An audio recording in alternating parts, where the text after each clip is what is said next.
বাবার লাশ কাঁদিলেও পুরুষ কান্না করে না। আফসোস, বাবার লাশ কাঁদিলেও পুরুষ কান্না করে না। আর আমার বন্ধুরে আমি একটা মায়ের কারণে এত পরিমাণ কান্না করতে দেখছি। একটা মানুষ, একটা আপনজন মরলেও এতটুকু কান্না করে না। একটা নারীর কারণে পুরুষ বিনা স্বার্থে তার জীবন দিয়ে দেয়, কিন্তু অথচ একটা নারী একটা পুরুষরে বুঝে না। আমার বন্ধু, যে বন্ধু সিগারেট খাইতো না, একটা সিগারেট খাইতো না, তার মুখের দিকে তাকাইলে হাসি।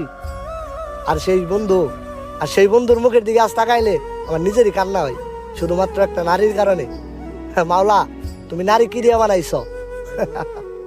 আর ওই বন্ধু এখন রাতের পর রাত, দিনের পর দিন নেশায় ডুবা থাকে। মাওলা, তুমি নারী কি দিয়ে বানাইছ?